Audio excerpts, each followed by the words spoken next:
ara mẹ́rìírí mọ̀ lélẹ́yìí eléyìí mọ̀ tún gbẹnu tán ẹ̀yin èèyàn ṣerú nǹkan báyìí sì tó ń ṣẹlẹ̀ láyé òde òní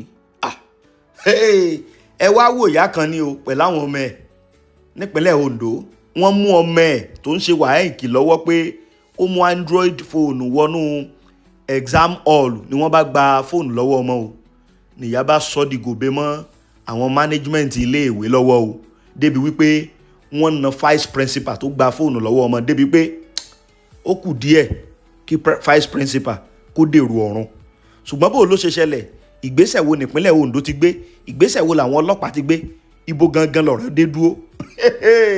eléyìí gbẹnu tán o ẹ kú jẹ́ kí n gbé ẹ̀yin èèyàn wa débẹ̀ iléèwé kan tí wọ́n pè ní Complete Child Development Center tó wà ní bóyá Awúlé ni bí Awúlẹ̀ sí ni nílùú Àkúrẹ́ nípínlẹ̀ Ondo ó mọ̀ ní ìṣẹ̀lẹ̀ yìí ló ti ṣẹlẹ̀ o kí ló ṣẹlẹ̀ gangan nínú ìdánwò WAEC yìí tí wọ́n ń ṣe lọ́wọ́ yìí ó mọ̀ lámọ̀ gbọ́ wípé ọwọ́ ẹni tó jẹ́ ọ̀gá igbákejì ọ̀gá iléèwé secondary school kan tí wọ́n pè ní Complete Child Development Center tó wà ní Awúlé l'Ákúrẹ́ ó ní wọ́n ní ọwọ́ vice principal yìí tẹ ọmọ akẹ́kọ̀ọ́ kan o tó ń lo Android phone nínú exam hall ní vice principal bá gba fóònù lọ́wọ́ ọmọ pé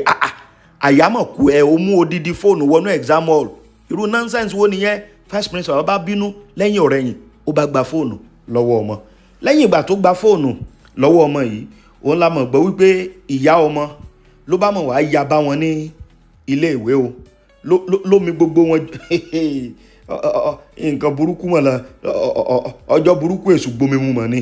wọ́n ní ló bá mọ̀ yarí kanlẹ̀ pé irú nonsense wo nìyẹn báwo lẹ ṣe máa gba fóònù rẹ ṣe bẹ́ẹ̀ mi ni mo ra fóònù fọwọ́ mọ́ mi wọ́n nígbà tí ìyá sáà da agídí bolẹ̀ tó kó wàhálà bolẹ̀ ẹni tó jẹ́ principal lé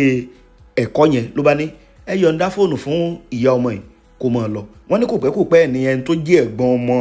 tó ṣe WAEC tí wọ́n gba fóònù lọ́wọ́ ẹ̀ lòun náà bá tún wá sí iléèwé pé ló bá ń sọ fún vice principal pé máa deal pẹ̀lú ẹ̀ wàá rí níta máa fojú ẹ̀ rí wọ́n ní lẹ́yìn ìgbà tó bá di pé iléèwé parí lọ́jọ́ yẹn náà bá rí àwọn ọmọ bọ́ìsì náà bá sáàárín gbèrègbèrè ní agbègbè iléèwé ẹni tó wá jẹ́ ọ̀gá àgbà iléèwé ló bá sọ fún vice principal pé yá tètè mọ́ lọ ságọ́ ọlọ́pàá báyìí lọ rìpọ́ọ̀tù o ìyẹn náà bá gbéra ó di àgọ́ ọlọ́pàá wọ́n nígbà táwọn ọlọ́pàá ó padà dé kán wá ságbègbè iléèwé pé àwọn bọ́ìsì tí wọ́n kàn rìn káàkiri ńbẹ̀ tí wọ́n fẹ́ mú vice principal kí wọ́n ó ṣèyà fún wọn ni wọ́n wá wọn rí wọn ìgbà tó di pé àwọn ọlọ́pàá ń padà lọ sí àgọ́ wọn nọ́mbà ni wọ́n bá mọ̀ wọ́ vice principal lẹ̀ nọ́mbà mọ̀ kó bí nínú mọ́tò àwọn ọlọ́pàá ni wọ́n ti wọ́ lẹ̀ o kọ́lọ́n kó ṣàánú wa wọ́n ní wọ́n na ségesège sí ẹni tó jẹ́ vice principal tí wọ́n porúkọ ẹ̀ ní Mr. Rotify wọ́n ní wọ́n nà gan ó lẹ́ ń wò tí gbogbo ẹnu ẹ̀ wù yìí ẹnu ẹ̀ wù gan wọ́n nà yamayama tó jẹ́ pé Ọlọ́run ló dóòlà ẹ̀mí alàgbà yẹn ọ̀rọ̀ yìí sáà ń trend káàkiri orí social media eléyìí náà ló wá mú kí ìjọba ìpínlẹ̀ Ondo wọ́n ní inú àwọn kan ti ẹ̀ dùn pé àwọn gbọ́ sírú ìṣẹ̀lẹ̀ burúkú tó ṣẹlẹ̀ ìjọba ìpínlẹ̀ Ondo làwọn náà bá mọ̀ pé gbèsè wípé ṣé nínú ìpínlẹ̀ wa ni irú nǹkan burúkú báyìí ló ti ń ṣẹlẹ̀ wọ́n ní ìjọba ìpínlẹ̀ Ondo àwọn náà wọ́n bá gbé ìgbésẹ̀ o wọ́n ní ẹni tó jẹ́ director of schools Ondo State Ministry of Education àwọn náà fi àtẹ̀jáde yẹn ni wọ́n fi síta wípé àwọn ti kó àwọn èèyàn bíi 5 o wọ́n ní wọ́n ti arrest àwọn èèyàn bíi 5 lórí ọ̀rọ̀ yìí o kódà wọ́n ní wọ́n arrest arábìnrin kan abilékọ wọ́n ló wà nínú àwọn 5 tí wọ́n ti fi ọwọ́ sìnkún òfin tí wọ́n ti fi mú o ní ìpínlẹ̀ Ondo látàrí wípé wọ́n ní ọwọ́ tẹ ọmọ akẹ́kọ̀ọ́ tó ń lo fóònù Android nígbà tí wọ́n ń ṣe ẹ̀gzáàmù lọ́wọ́ o tí wọ́n fi kó ìyà fún ẹni tó jẹ́ vice principal ní ilé ẹ̀kọ́ yẹn nígbà tí ń sọ̀rọ̀ yìí tí ìjọba ìpínlẹ̀ Ondo tí wọ́n sì ṣèlérí wípé gbogbo àwọn tí ọwọ́ àwọn ti tẹ̀ yìí kódà wọ́n ní ara àwọn tí wọ́n arrest wọ́n pe bóyá ìyá ọmọ yẹn náà ni Mrs. Dorcas Asije wọ́n ti mú òun náà pẹ̀lú àwọn èèyàn míì pé àwọn márààrún ni wọ́n ti kó kódà wọ́n ní wọ́n ti gbé wọn lọ sí state CID nípínlẹ̀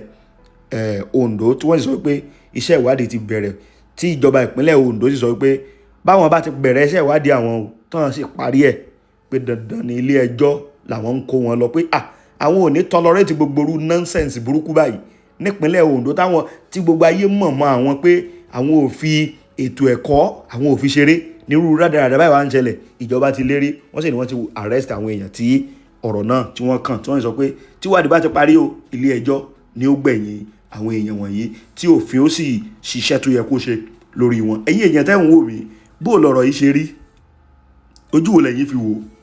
ṣérù nǹkan báyìí kan tẹ̀sí tó ń ṣẹlẹ̀ kóbi ó kán mú ọmọ pé ọmọ rẹ̀ ń jíwèé wò ó ń lo Android phone kóbi wá fárígá tí wọ́n fi kó àwọn tọ́ọ̀gì lọ na vice principal tó jẹ́ pé Ọlọ́run ló yọ bó ló ṣe rí lọ́dọ̀ tí yín ẹ máa kọ́mẹ́ǹtì ẹ máa fi sí abẹ́ fọ́nrán yẹn kẹ́sì mọ́ bá wa share kó kan gbogbo àwọn èèyàn kó kàn wọ́n lára